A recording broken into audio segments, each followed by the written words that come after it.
Welcome back جی. Break کے بعد آپ کے ساتھ ہے اور ہم نے بات کرنی ہے خوشگوار ازدواجی زندگی کے حوالے سے. فور دا لائٹر نوٹ میں یہ بھی کہتا چلوں کہ بھٹی صاحب مجھے کہہ کے گئے ہیں کہ خوشگوار ازدواجی زندگی کی ٹپس اگر آپ کو مل جائے نا, جیسے بھی آپ سیگمنٹ کرنے والے ہیں, تو مجھے بھی آپ نے بتانی ہے. تو بھٹی صاحب ہم آپ کو ضرور بتائیں گے, اس پہ ہم نے بات کرنی ہے. لیکن اس سے پیشتر کہ میں کچھ ڈیٹیلز آپ کو بتاؤں, کوئی گفتگو کا آغاز ہو, میری بڑی پیاری شخصیت اور میرے دل کے قریب ہیں جن کا میں آپ کو تعارف کرواؤں. اسٹوڈیوز میں میرے ساتھ موجود ہیں مولانا عبد المنان راسک صاحب, عالم دین ہیں. ہم ان سے بہت کچھ سیکھتے ہیں. ان کو وارملی ویلکم کرتے ہیں. سر السلام علیکم. وعلیکم السلام ورحمۃ اللہ وبرکاتہ. آپ خیریت سے ہیں؟ سر آپ کی دعائیں ماشاءاللہ. اور دیکھیں محبت کا عالم کہ ہم براؤن میں ایک دوسرے سے میچ کر رہے ہیں. آج معاملہ محبت والا یہاں بھی نظر آ رہا ہے ماشاءاللہ.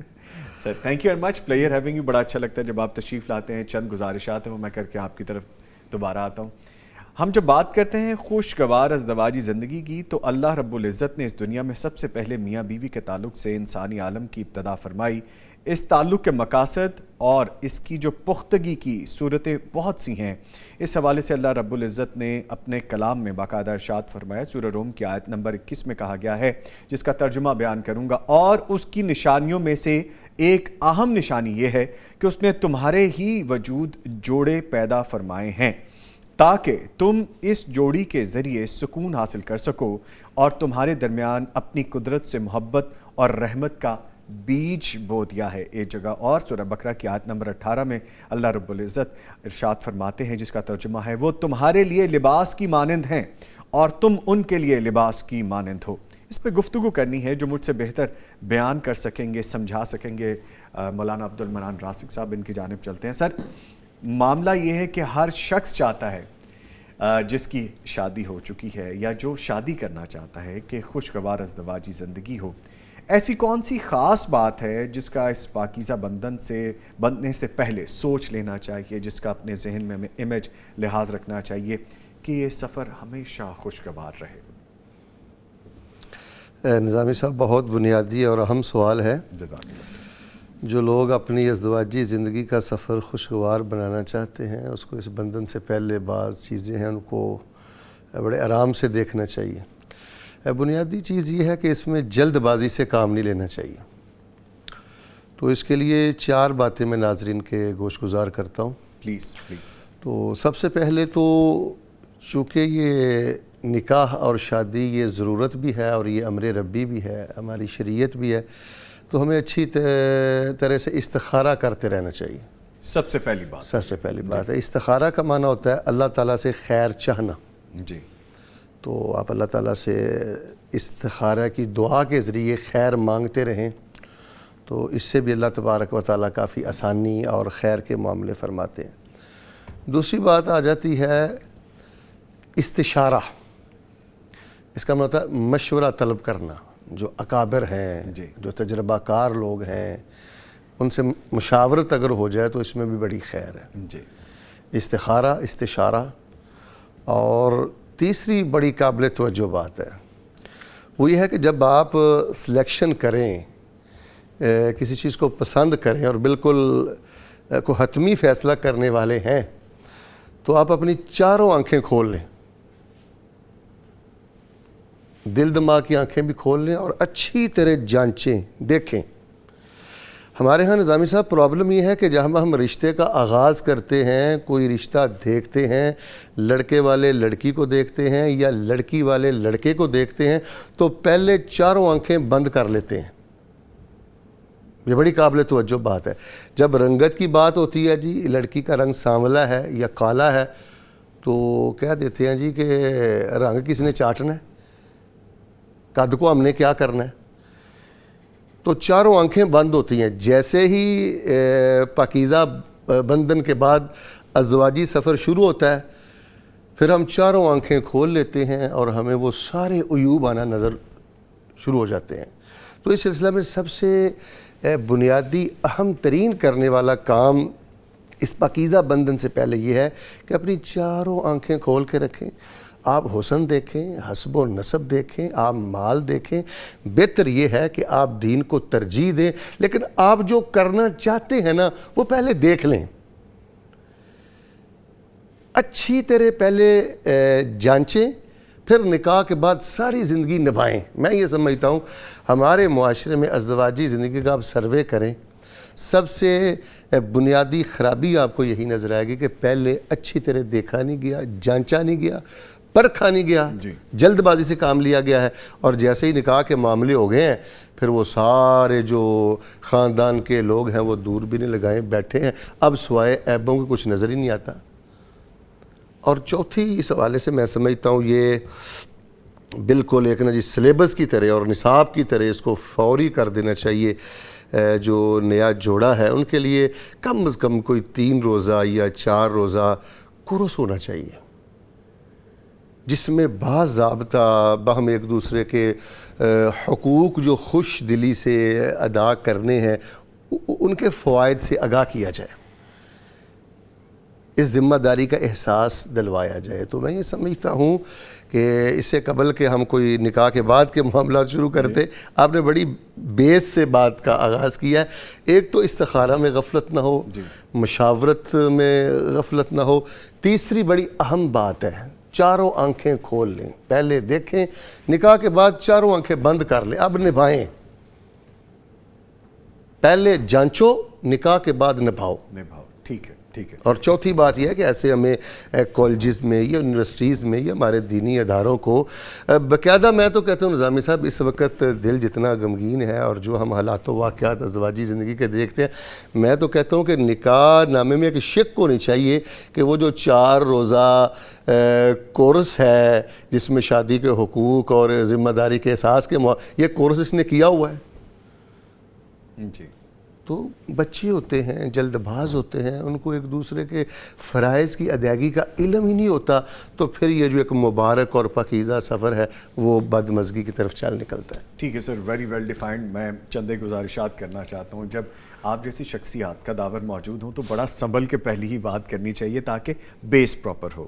دوسری بات یہ جیسے آپ نے فرمایا کہ سب سے پہلے جو کرنے کا کام ہے ہم ہمیشہ وہ آخر میں کرتے ہیں. وہ کس طرح سے کہ جو چیزیں پہلے پرکھنے کی ہیں, کوئی بھی رشتہ جوڑنے سے پہلے جو زندگی بھر چلنا ہے اس کو پہلے پرکھ لیں اچھی طرح, پھر آپ اس کو نبھائیں. اور یہ جو بات آپ نے کی یہ بہت خوبصورت بات ہے یہ بھی کہ آپ اس کی ایجوکیشن بھی دیں. یہ معاشرتی طور پہ بھی ہمارے معاشرے میں, ہماری گورنمنٹ میں, ہماری اپنی سوسائٹی میں یہ ذمہ داری عائد ہوتی ہے کہ ہم اس کے لیے تیار کریں اپنے ینگسٹرز کو. ایون کہ جو لوگ اس زندگی میں شامل ہو جاتے ہیں کئی سال لگ جاتے ہیں, ان کو پتہ ہی نہیں ہوتا کہ فرائض کیا ہے, ذمہ داریاں کیا ہیں. ٹھیک ہے سر, ویری ویل ڈیفائنڈ. آگے میں ایک اور سوال شامل کرنا چاہوں گا کہ جو ازدواجی زندگی ہے اس میں کون سی ایسی سوچ, کون سا ایسا ویژن لے کے اس سفر کو شروع کرنا چاہیے, اس مبارک سفر کا آغاز کرنا چاہیے کہ سفر حسین تر ہو جائے. جیسا ابھی آپ فرما رہے تھے کہ بڑی ورسٹ قسم کی اینڈنگ ہم دیکھتے ہیں, مثالیں بہت بری آتی ہیں جن کو ہم دیکھ کے غمگین ہو جاتے ہیں.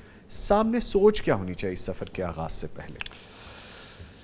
اس سلسلے میں کافی باتیں ہیں جو کرنے والی ہیں, لیکن میں سر دست 3 اور اہم باتیں گوش گزار کر دیتا ہوں کہ آغاز میں ان کا خیال رکھنا یہ بہت ضروری ہے. ایک تو یہ ہے کہ اس بندھن کے بعد, ازدواجی زندگی کا سفر شروع کرنے کے بعد 3 جو چیزیں ہیں ان کا بہت خیال رکھیے گا. ایک تو عزت, خدمت اور عبادت. ہمارے ہاں پرابلم یہ ہے کہ جیسے نکاح ہو جاتا ہے, میاں بیوی کے بعض معاملے ایسے دیکھنے میں آئے ہیں جیسے نظامی صاحب جیسے کوئی 2 متوازی گروپ نہیں ہیں, آپس میں الجھاؤ, ٹکراؤ, ایک دوسرے کو نیچا کرنے کی کوششیں. یعنی یہ گھٹیا سوچ نہیں ہونی چاہیے, بلکہ آپ عزت دیں. ہمارے ہاں دیکھیں بعض مرد حضرات کی طرف سے بھی یہ شکایت بڑے تسلسل کے ساتھ ہمیں پہنچی ہے کہ وہ ایک خاتون خانہ کو, اپنی بیوی کو, دیکھیں بیوی کو زوج کہا گیا ہے. زوج کا معنی ہے جوڑا, آپ اس کے بغیر نامکمل ہیں. خامند بیوی کے بغیر اور بیوی خامند کے بغیر, وہ آپ کا رفیق سفر ہے, رفیق حیات ہے. تو ہم عام زندگی میں عزت دینا اور عزت لینا اس اصول پہ چلتے ہیں، تو کم از کم اپنے گھر میں ہمیں یہ سلسلہ عزت والا رکھنا چاہیے. آخر وہ کسی کی بیٹی ہے، بہن ہے، اور ایک آزاد عورت ہے، جی وہ غلام نہیں ہے. تو عزت کے ساتھ ان معاملات کا آغاز کرنا چاہیے. دوسری بات ہے خدمت کا جذبہ ہونا چاہیے. تو یہ جو ہے نا تناؤ اور رسہ کشی کے معاملات یہ نہیں ہونے چاہیے. عزت، خدمت، اور یہ دونوں کام ہمیں کرنے چاہیے عبادت سمجھ کر. اگر خامند بیوی کی عزت کرتا ہے اور اس کی خدمت کرتا ہے، یہ اعلیٰ درجے کی عبادت ہے نظامی صاحب.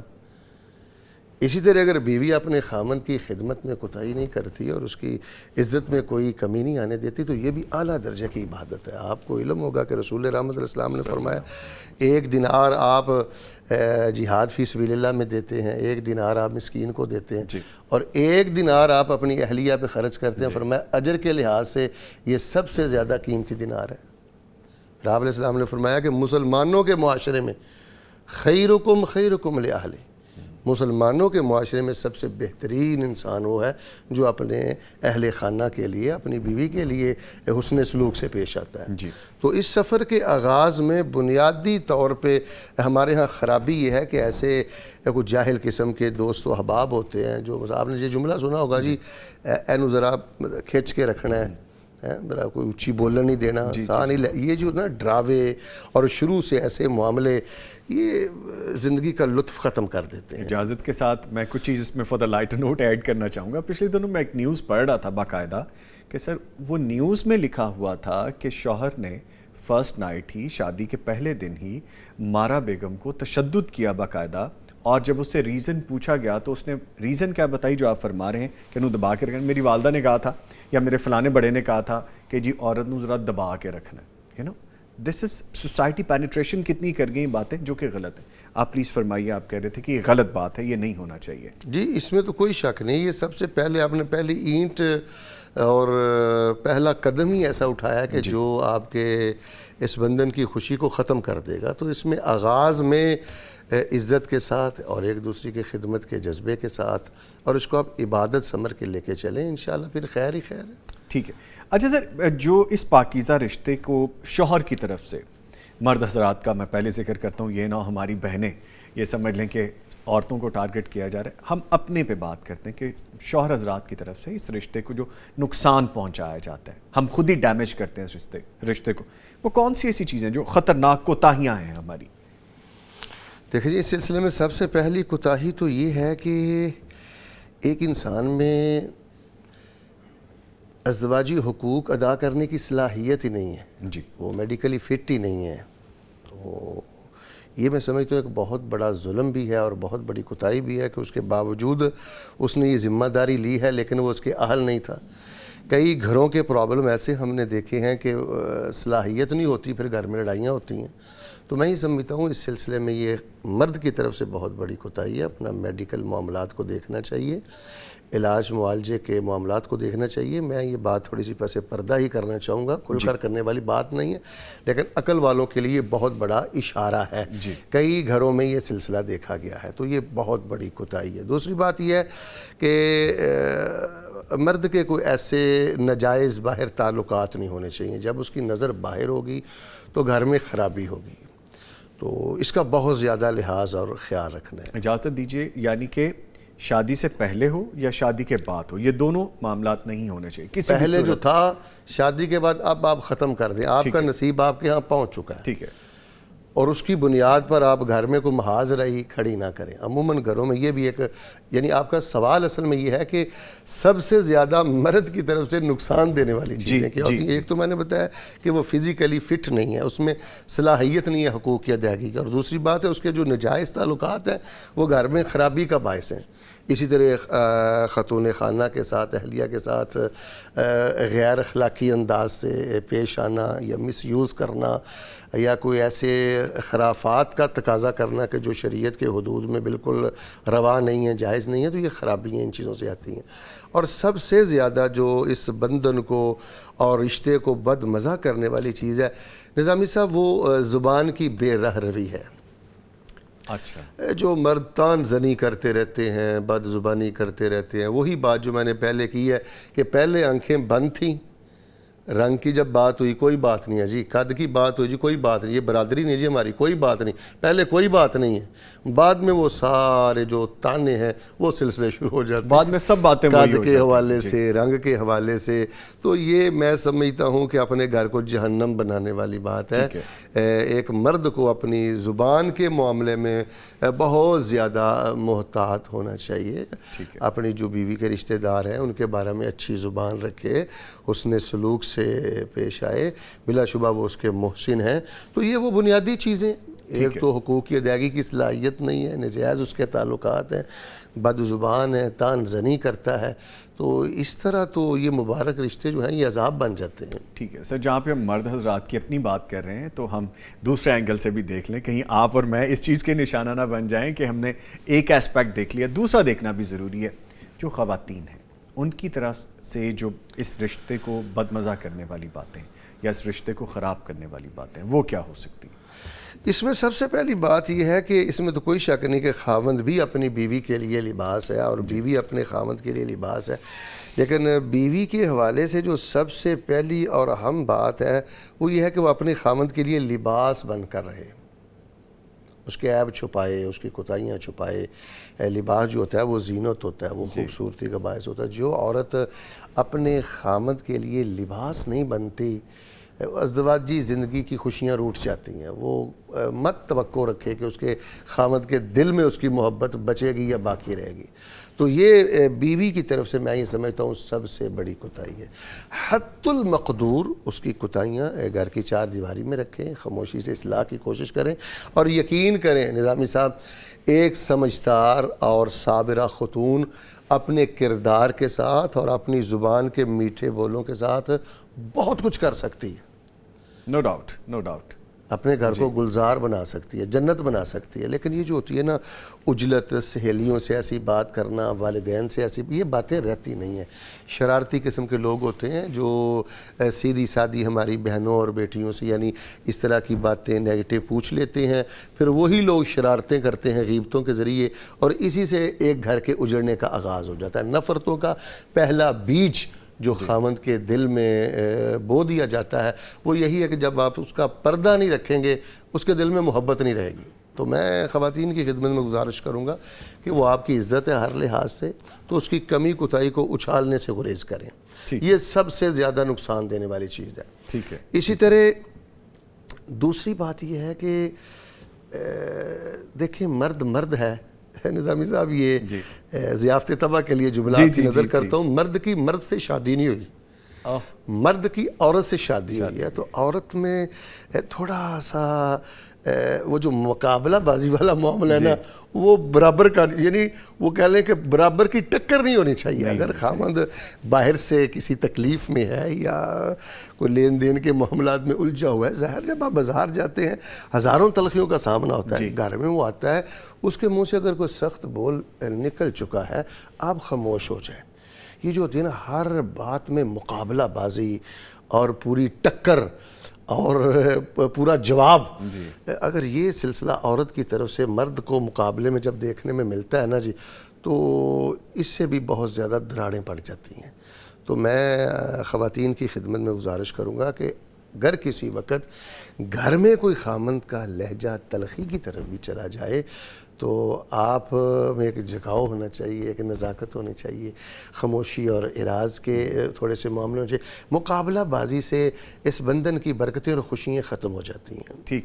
اور تیسری بڑی اہم بات ہے یہ بھی دیکھی گئی ہے کہ بس ٹیووں کی بنیاد پر خاوند پہ کوئی تہمت مسلط کرنے کے بعد اس پہ ڈٹ جانا، یہ بھی ازدواجی زندگی کے سفر میں ایک بڑا ہی بدنما داغ کہہ لیں یا بہت ہی خطرناک اس راہ کا کانٹا کہہ لیں.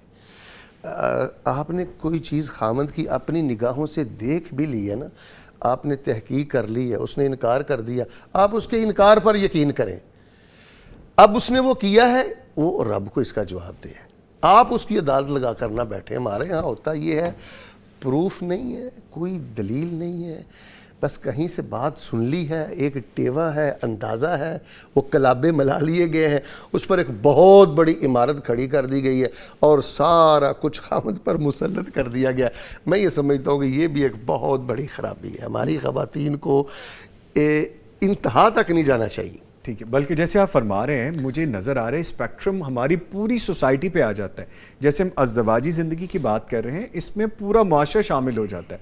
بھائی بہن کے ساتھ کر سکتا ہے, بھائی بھائی کے ساتھ کر سکتا ہے, بہن بہن کے ساتھ, ہم دوست احباب کر سکتے ہیں کہ اگر آپ نے کسی کی کوئی خامی کوتاہی دیکھ لی ہے اس کو آپ درگزر کرتے ہیں, اور اگر اس نے ڈینائی کر دیا اور آپ کو پتہ ہے فی الحال یہ بات جو کر رہا ہے یہ ایسے نہیں ہے, حقیقت میں جانتا ہوں, تو اس کو چھوڑ دیں. وہ اللہ تعالیٰ کی ذات دیکھ رہی ہے, تو پھر وہ جسٹیفیکیشن جو رب دے گا تو وہ تو پھر اس سے بڑی جسٹیفیکیشن کوئی نہیں ہو سکتی. اچھا سر, جیسے اس سلسلے میں نظامی صاحب ایک چوتھی بات بھی گوش گزار کرتا ہوں کہ دیکھیں جی جو دل کے معاملے ہیں, اس سلسلے میں رسول اللہ صلی اللہ علیہ وسلم کی ایک حدیث بھی ہے. جناب علیہ السلام ارشاد فرماتے ہیں کہ کوئی ایمان والی عورت اپنے دل میں اپنے خاوند کے لیے بغض نہ پالے, بغض نہ رکھے. تو اگر کسی وقت نہ چاہتے خامند سے گھر سے کوئی معاملہ, اور یہ بھی یہی حکم خامند کے لیے بھی ہے, جی ایگزیکٹلی, لیکن ایک بیوی کو اس حکم کا بہت زیادہ لحاظ رکھنا چاہیے کہ اگر کوئی ایک بات 2 دن پہلے کی ہے بالکل اس کو دفن کر دیں, ختم کر دیں. ہمارے ہاں پرابلم یہ ہوتا ہے کہ 10 سال 15 سال تک جب خامند کو ان کی کوتاہیوں کے تانے دیے جاتے ہیں نا, تو آپ کیا سمجھتے ہیں گھر میں خوشی رہتی ہے؟ تو یہ بھی ایک بڑی قابل توجہ بات ہے. تو یقیناً 4 باتیں میں نے گوش گزار کر دی ہیں, ان کو میں دہرا بھی دیتا ہوں. پہلی بات تو یہ ہے کہ خواتین خانہ کو اپنے دل میں بغض نہیں رکھنا چاہیے. دوسری بات یہ ہے کہ لباس بن کر رہنا چاہیے. تیسری بات یہ ہے کہ بالکل مقابلہ نہیں ہے, خاموشی ہے, جھکاؤ ہے, اسی میں برکت ہے, ورنہ یہ حد درجہ نقصان دینے والی بات ہے. اگر آپ مجھے اجازت دیں تو ایک تلخ حقیقت میں آپ کو بتلاتا ہوں.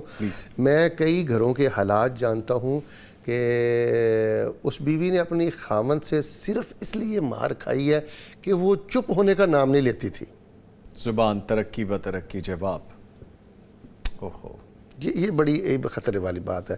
اور چوتھی بات یہ ہے کہ جب ایک خامند کسی بات پہ صفائی دے دے اور وہ دلیل بھی پیش کر دے, شہادت بھی پیش کر دے, تو مان لینا چاہیے. ٹھیک ہے سر. اچھا, یہ رشتے جوڑنے والی باتیں کر رہے ہیں آپ سارے ماشاءاللہ. آپ تو چاہ رہے ہیں کہ کوئی معاملہ خرابی کی طرف جائے ہی نہ, سب ہنسی خوشی زندگی یقین کریں نظامی صاحب, ایک مومن کا کلیجہ منہ کو آتا ہے. عدالتوں میں دیکھیں لاکھوں کیسز ہیں, واللہ جوان بچیاں ہوتی ہیں, ہماری بیٹیاں ہیں, بہنیں ہیں, ابھی جہیز پہ لاکھوں کا جہیز, گرد و غبار نہیں آتی کہ دلوں میں دراڑیں آ جاتی ہیں. تو میں یہ سمجھتا ہوں کہ جب ایسے موضوعات کو ہم شروع کریں گے اور حقائق ہم لوگوں کے سامنے لائیں گے تو یقیناً یہ ازدواجی زندگی کا جو سفر ہے اللہ تعالیٰ اس کو مبارک بھی, اور اس سے حسین سفر ہے بھی نہیں. اس سے مقدس اور پاکیزہ محبت والا رشتہ رسول رحمت علیہ السلام فرماتے ہیں اس دنیا میں نہیں ہے. اس کائنات کا سب سے زیادہ حسین ترین یہی رشتہ ہے. ٹھیک ہے. اچھا سر, جیسے آپ فرما رہے ہیں تو مجھے لگتا ہے کہ پھر میں یہ بھی پوچھ لوں آپ سے کہ خوشگوار ازدواجی جو زندگی ہے اس کے لیے ایک تو میاں بیوی کی آپ بات کریں, دوسرا والدین وہ لڑکی کے ہوں یا لڑکے کے ہوں, یہ اپنا کیا رول ادا کرتے ہیں؟ نظامی صاحب آپ مجھے لے آتے ہیں وہاں پر جہاں پہ آگے کچھ تلخ حقائق کو سامنے رکھنا بہت ضروری ہو جاتا ہے. میں یہ سمجھتا ہوں 90% یہ جو نیا بندھن ہے نا میاں بیوی کا, 90% اس کو برباد کرنے میں بھی والدین کا کردار ہوتا ہے, اور اس کو آباد رکھنے میں بھی والدین کا کردار ہوتا ہے. اللہ, اور خاص کر ایک ماں کا کردار بڑا گہرا ہوتا ہے.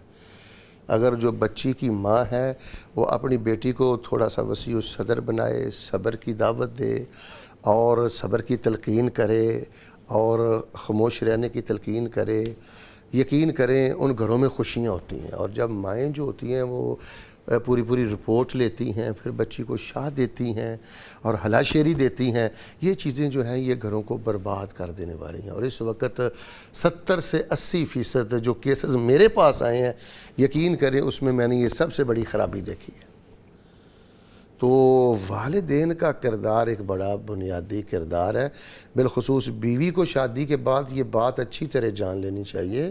اس کو امام ابن تیمیہ رحمہ اللہ اور دیگر فقہاء علماء نے بھی لکھا ہے کہ شادی کے بعد اب عورت کے ذمے والدین کی اطاعت نہیں ہے، خامند کی اطاعت ہے. جی جی. تو بالخصوص اگر والدہ کا کردار مثبت ہو اور والدہ اخلاق کی دعوت دے تو میں یہ سمجھتا ہوں کہ پھر ایسے نئے جوڑے کے گھر سے کبھی بھی خوشیاں ختم نہیں ہو سکتی. تو اگر والدین کے معاملے بس ایسے ہیں، وہ لڑکے کی طرف سے ہوں یا لڑکے کی طرف سے ہوں، تو پھر خرابی ہیں. میں آپ کو یہ پچھلے ہفتے کی ایک بات بتلاتا ہوں. جی. ایک گھر میں جھگڑا ہوا تو مرد نے بہت غلیظ گالیاں دیں، کافی معاملہ خراب ہوا. تو بیٹی نے ماما کو فون کر دیا، یہ پرابلم ہوا ہے، انہوں نے مجھے گالیاں دیں. تو ماں آگے سے کیا کہتی ہے؟ پتر پھر کی ہویا، بندے غصے چ آ ہی جاندے نے. اللہ اکبر. پھر کی ہویا، انہوں کسی نے ستایا ہونا ہے تے تیرے تے غصہ نکل گیا. پتر جان دے پھر کیڑی گل ہے. اللہ ایویں 2 منٹ دی ساری گل سی، پتہ ہی نہیں اب گھر میں اس نے گالی بھی دی ہے، اس نے گالی بھی کھائی ہے، یعنی تصور ہی ختم ہو گیا. اب دوسری طرف ایک کیس میرے پاس آیا ہے کہ وہ ساس محترمہ کی خدمت نہیں ہو رہی، تو شوہر نے کہہ دیا ہے کہ آپ ان کو کھانا بنا کے دیں نا. کیوں نہیں آپ بنا کر دے رہی؟ آپ کو موت پڑتی ہے. اس کے بعد یہی ٹیلی فون اس نے ماں کو کر دیا کہ مجھے میرے خاوند نے کہا جی آپ روٹی کیوں نہیں بنا کے دے رہی ہو، تجھے موت پڑتی ہے. وہ شام کو ماں آئی ہے اور بیٹی کو لے کے اپنے گھر چلی گئی ہے. اللہ اکبر. اس نے فون کیا جب واپس آیا کہ کدھر ہے وہ، آپ کیوں لے کر گئے ہیں؟ انہوں نے آگے جواب میں کہا تسی ساڈی کڑی نوں آکھیا کیوں کہ تینوں موت پیندی ہے. جی. تو یہاں میں سمجھانا یہ چاہتا ہوں کہ ایک ماں کا کردار بڑا گہرا کردار ہے. اسی طرح جو لڑکے کی طرف سے ہے، لڑکے کی والدہ ہے، اس کو بھی بالکل دوہرا معیار نہیں رکھنا چاہیے. یہاں ایک لطف کی بات میں آپ کی گوش گزار کرتا ہوں. سر ہمارے ہاں نا دوہرا معیار ہے. ایک مثال آپ کو دیتا ہوں کہ میری بیٹی ہے نا، تو شادی کے بعد میری یہ خواہش ہوتی ہے کہ میرا داماد میری بیٹی کی مان کر چلے اور اس کے اشارے پہ چلے، اس کو نیا گھر لے کے دے. تو پھر میں کہوں گا نظامی صاحب کیا بات ہے، یہ میرا داماد یہ کائنات کا فرشتہ صفت انسان ہے، کیا بات ہے جی. اچھا اب یہی سلسلے جب میرا بیٹا شروع کرتا ہے جی، جو رکا غلام، تو پھر ہم کہتے ہیں یہ تو رن مرید ہے. رن مرید ہے. اگر وہ الگ سے رہائش کا مطالبہ بچاری کر لے اور ساڈے کولوں تو انہوں نے منڈا کھولیا. یعنی دیکھیں اپنی بیٹی کے لیے جو ہم پسند کرتے ہیں وہ دوسرے کی بیٹی جو گھر میں آئی ہے وہ بھی بیٹیوں جیسی بیٹی ہے.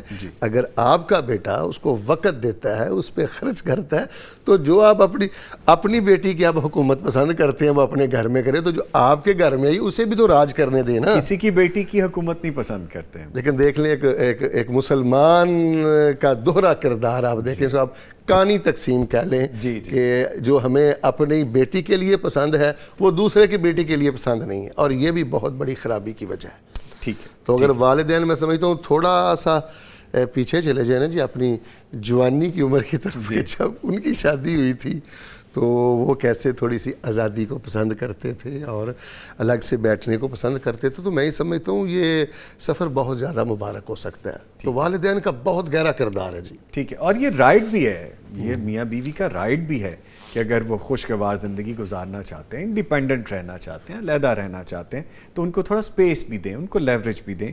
اس میں یہ کردار ادا نہ کریں جو آپ نے اگزامپل بھی دی کہ اس کو لے جائیں اور پھر اس کو وہ کہیں کہ ہاں ٹھیک ہے. یہ صحیح البخاری میں کہیں میں نے پڑھا ہے، سیاستہ میں یہ روایت موجود ہے. جب سیدہ عائشہ رضی اللہ تعالی عنہا پہ تہمت لگی تھی تو وہاں جناب علیہ الصلوۃ والسلام بھی بڑے رنجیدہ تھے اور زیادہ خوشگوار باتیں بھی نہیں ہوتی تھی. تو سیدہ عائشہ رضی اللہ تعالیٰ نے اجازت لے کر گھر چلی گئی تھی. تو سیدنا ابو بکر رضی اللہ تعالیٰ عنہ کے بارے میں نے پڑھا، انہوں نے سختی سے ڈانٹا تھا اور واپس بھیج دیا تھا، بیٹے آپ واپس چلی جاؤ. تو والدین کا جی بنیادی کردار ہے. ٹھیک ہے. اور بلکہ اگر آپ مجھے اجازت دیں تو حقیقت یہی ہے الا ماشاء اللہ کہ جسمانی طور پر بیٹی خاوند کے گھر میں ہوتی ہے لیکن اس کی روح اور اس کی ساری سوچیں جو ہیں وہ پیچھے ہی ہوتی ہیں. تو اس نئے بندھن کے بعد ہم تو اپنی بیٹیوں کو اور بہنوں کو یہی کہیں گے کہ جسمانی طور پہ، روحانی طور پر اپنی سوچیں اور اپنی ساری خوشیاں ایک نئے گھر کے ساتھ وابستہ رکھیں. بالکل ٹھیک ہے. اچھا سر، چونکہ وقت کم ہے اور میں ایک دو چیزیں چاہتا ہوں کہ آپ سے پوچھ لوں مزید بھی. یہ فرمائے گا کہ جو مسائل حد درجے تک ازدواجی زندگی کے اتنے بڑھ جائیں کہ اب کچھ صورتحال نظر نہ آ رہی ہو، یعنی یہ ریلیشن شپ اینڈ ہونے پہ آ جائے، تو اس کا بہتر طریقہ کیا ہے؟ اس کو کیسے ہینڈل کیا جا سکتا ہے، ختم کرنے کے لیے بھی یا سنبھالنے کے لیے بھی؟ دیکھیں جی، اس میں ایک تو یہ ہے کہ برداشت سے کام لیتے رہیں.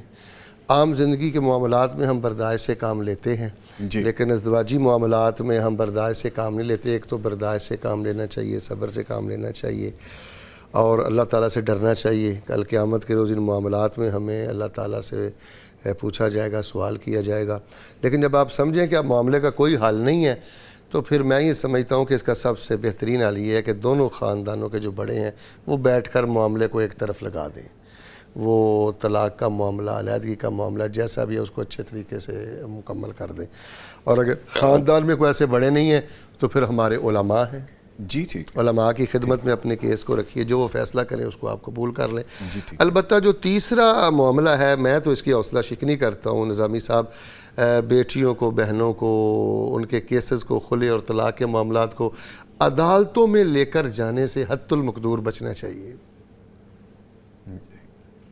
یہ اچھا اینڈ نہیں ہے. اس کی جس قدر زیادہ حوصلہ شکنی کی جائے وہ کم ہے. علماء تک معاملے کو رکھیں، خاندان کے بڑوں تک یہ معاملات کو رکھیں. اور اس وقت جو صورتحال ہے عدالتوں کی آپ کے سامنے، ایک تو بندہ اخلاقیات سے گر جاتا ہے اور دوسری بات یہ ہے کہ قدم قدم پہ جھوٹ ہے اور وقت کا ضیاع ہے، مال کا ضیاع ہے، حاصل بھی کچھ نہیں ہوتا. فریقین کے جو بڑے ہیں وہ بیٹھ کر اس معاملے کو عدالت کے فیصلوں سے اور اس لمبی مدت سے 1000 درجہ بہتر ایک دن میں حل کر سکتے ہیں. تو اس سلسلے میں تو یہی کہوں گا جی، اگر آپ سمجھتے ہیں کہ اب بس آخر ہے، نباہ کی کوئی صورت نہیں ہے، تو فریقین کے جو بڑے ہیں وہ مسئلے کو حل کریں، علماء کی خدمت میں پیش کریں اور عدالتوں کے معاملات سے بچیں. ٹھیک ہے. اچھا سر، میں چاہوں گا یہ بھی بتا دیں کہ جو خوشگوار ازدواجی زندگی ہے اس کے لیے کوئی خاص راز، کوئی اصول، کوئی ٹپ ایسی کہ اس سلسلے میں تاکہ ہم رہنمائی لے سکیں جہاں پہ ہم یہ بات کریں خامیوں کی، تو اس کا حل بھی کیا ہونا چاہیے؟ دیکھیں جی، اس میں سب سے بنیادی جو چیز ہے نا، میں آپ کو ایک مرد کے حوالے سے بتا دیتا ہوں اور ایک عورت کے حوالے سے بتا دیتا ہوں. مرد کے ذمہ ہے کہ وہ نان و نفقے کا اہتمام کرے، جاب کرے، ملازمت کرے، کاروبار کرے، حتی المقدور اچھی رہائش کا بندوبست کرے. یہ تو مرد کے ذمہ ہے، یہ ذمہ داری اس کو نبھانی چاہیے. عورت کے ذمہ یہ ہے کہ وہ گھر میں آئے ہوئے مرد کو سکون دے. نظامی صاحب، اگر وہ سکون دینے میں ناکام ہے نا تو پھر اس نے اس بندھن کا مقصد ہی فوت کر دیا. اب اس سکون میں اس کی زیب و زینت کے معاملے بھی ہیں، زبان کے میٹھے بول بھی ہیں. اگر خامد کے آنے سے پہلے وہ کسی تکلیف میں ہے تو اس کو چھپانا بھی ہے، اسمائل بھی دینی ہے، یعنی وغیرہ وغیرہ. اگر کوئی عورت شادی کے بعد اپنے خامد کے لیے سکون نہیں ہے نا جی، تو یہ ایک بہت بڑا سوالیہ نشان ہے اس کی ازدواجی زندگی پر. ٹھیک ہے. تو جیسے مرد کے ذمہ ہے نان و نفقہ اور رہائش، عورت کے ذمہ ہے اپنے خامد کو سکون دینا. ٹھیک ہے. اور اس کو ہر ممکن یہ کوشش کرنی چاہیے. اور میں یہ سمجھتا ہوں اس سلسلے میں سب سے جو بڑا احساس کار فرما ہے نا، وہ یہی ہے کہ ایک شادی شدہ خاتون یہ بات اچھی طرح جان لے کہ رسول رحمت علیہ السلام کے پاس ایک عورت آئی تھی شادی شدہ، اور اس نے کہا تھا کہ اللہ کے رسول علیہ السلام مجھے کوئی آپ نصیحت وصیت فرمائیں. آپ نے فرمایا ازاتی بعل، کیا تو شادی شدہ ہے؟ کہنے لگی جی میں شادی شدہ ہوں. آپ نے فرمایا کیسے معاملے ہیں خامد کے ساتھ؟ فرمایا بڑی خدمت کرتی ہوں، جب تھک جاتی ہوں تو پھر کوئی کمی کوتاہی ہو جاتی ہے. آپ نے فرمایا غور کرنا، وہ تیری جنت بھی ہے اور تیری آگ بھی ہے. تیری جنت اور تیری جہنم کا فیصلہ یہ خامد کی خدمت اور نافرمانی کی بنیاد پر ہوگا.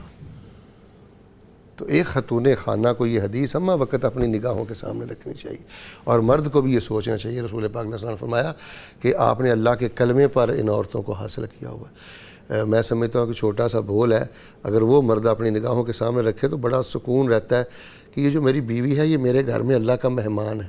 اوہ سبحان اللہ، سبحان اللہ. تو یہ اللہ کے نام پہ میں نے حاصل کیا، کلمت اللہ پر میں نے اس کو حاصل کیا. تو ظاہر ہے یہ کسی کی لاڈلی بیٹی ہے، لاڈلی بہن ہے، اس نے 20-22 سال اس کو پالا ہے. تو جب اللہ کی بارگاہ میں باز پرسی کا احساس زندہ ہو اور یہ چیزیں سامنے ہوں، اور سب سے بڑی بات ہے برداشت نہیں ہے. یعنی یہاں ٹکر کا جواب دینا، یعنی ہم اس کو بہادری سمجھتے ہیں. میں سمجھتا ہوں سب سے بڑی بات ہے جھکنا، اور جو جھکنے میں پہل کرے وہی پہلوان ہے. ہمارے ہاں نظامی صاحب اب یقین کریں درجنوں کیسز ایسے ہیں طلاق تک بات پہنچ گئی. وجہ کیا ہوئی ہے؟ بس وہ پہلے آ جان، اسی نہیں پہلے جانا، تو اینا چکراں چی گھر برباد ہو گئے. انا کی جنگ بھئی ہم نے نہیں پہلے جانا، وہ پہلے آ جائیں. بھئی پہلے بعد کی باتیں چھوڑیں، جھک جائیں. ازدواجی مسائل کے زندگی کے یقین کریں 60 سے 70% مسائل کا حل وہ جھکاؤ میں ہے. تو شیطان جھکاؤ چاہتا نہیں ہے، وہ بالکل چونکڑا مار کے بیٹھا ہوتا ہے، وہ انانیت پھونکتا رہتا ہے، دونوں طرف انانیت پھونکتا رہتا ہے. اور یقین کریں ازدواجی زندگی، چونکہ یہ بڑے الگ الگ کیسز ہم نے سنے ہیں، دیکھے ہیں، تو لیکن اس میں سب سے جو بڑی بات ہم نے دیکھی ہے نظامی صاحب، بات کچھ نہیں ہوتی، بس اندر شیطان ہی بیٹھا ہوتا ہے، اللہ اکبر، جو پھونکتا رہتا ہے، کوئی بات نہیں ہوتی. تو ہم بس ان چیزوں سے بچنے کی کوشش کریں. ٹھیک ہے سر، میں آخری کوسچن ایک اور پوچھنا چاہوں گا کہ جو اس زندگی کو، جو ازدواجی زندگی ہے، اس کو خوشگوار کرنے کے لیے کوئی اہم 1-2 وظائف بھی بتا دے لگیا تو ہم یہ بھی پوچھ لیں. چلیں اس سلسلے میں سورہ فرقان کا جو ذکر ہے، جو وظیفہ ہے، جو دعا ہے، یہ بہت قیمتی ہے. یہ دونوں کو پڑھتے رہنا چاہیے اپنے نوافل میں. ربنا هب لنا من ازواجنا وذرياتنا قرة اعین واجعلنا للمتقین اماما. یا الہ العالمین ہمیں ایک دوسرے کی طرف سے آنکھوں کی ٹھنڈک عطا فرما، اولاد کی طرف سے آنکھیں ٹھنڈی کر دے، اور اللہ تعالی ہم کو پرہیزگاروں کا امام بنا دے. ماشاءاللہ، پرہیزگاروں کا امام. یعنی جب آپ اپنی زبان سے یہ کہیں نا جی پرہیزگاروں کا امام بنا دے، تو ذرا رکیں کہ میں کیا کہہ رہا ہوں اور میں کیا کر رہا ہوں. ایک عورت بھی سوچے کہ میں اپنے بچوں کے بارے میں خامد کے لیے اپنے اللہ سے کیا مانگ رہی ہوں، اور میرا گھر میں کردار کیسا ہے. پریکٹیکلی تو ایک خامد بھی غور کرے کہ میں اللہ کو کیا کہہ رہا ہوں. تو یہ جو دعا ہے یہ بہت قیمتی ہے. ایون کہ رسول رحمت علیہ السلام پر یہ جو قرآن پاک کی سورہ فرقان کی آخری رکوع والی آیات ہیں، آپ ان کا مطالعہ کریں تو اللہ تعالیٰ نے فرمایا جو عباد الرحمن ہوتے ہیں نا جی، اللہ تعالیٰ کے خاص بندے، وہ گھریلو معاملات میں اور بیوی بچوں کے معاملات میں غفلت کا شکار نہیں ہوتے. وہ دعائیں کرتے ہیں اللہ تعالیٰ بیوی بچوں کی طرف سے ہماری آنکھیں ٹھنڈی کر دے اور ہمیں متقین کا امام بنا دے. ایک تو یہ دعا بہت زیادہ پڑھتے رہیں. دوسری ایک بڑی معروف دعا ہے، ربنا آتنا فی الدنیا حسنہ وفی الآخرۃ حسنہ وقنا عذاب النار. تو اس کے علاوہ دیگر اذکار آپ کہیں سے بھی پڑھیں، انشاءاللہ ان کا پڑھنا برکت ہی برکت ہے، خیر ہی خیر ہے. ماشاءاللہ. لیکن سر کوشش تو یہ تھی کہ جتنا میکسیمم میں آپ سے جان سکوں، اور وہ استفادہ حاصل کرنے کی ہم نے کوشش بھی کی ہے. میں آپ کا بہت شکر گزار ہوں. جب ہم آپ کو زحمت دیتے ہیں آپ آ جاتے ہیں، اور آپ کا آنا بھی باقاعدہ ایک مہم ہے. یہ نہیں کہ ہم کہیں گے تو آپ فوراً پہنچ جائیں گے، لیکن یہ آپ کی محبت ہے. بارک اللہ فیکم، جل آپ کو بڑی برکتوں سے رکھے. جزاک اللہ سر، تھینک یو ویری مچ. لیں جی، خوشگوار ازدواجی زندگی کے لیے ہم نے دونوں پہلوؤں کو دیکھ لیا ہے. ہم نے یہ بھی دیکھ لیا ہے کہ مرد کی ذمہ داریاں کیا ہیں، خاتون کی ذمہ داریاں کیا ہیں، اور اس میں والدین کیا کردار ادا کرتے ہیں. ٹو ڈو اور ناٹ ٹو ڈو دونوں چیزیں ہم نے ڈسکس کی ہیں.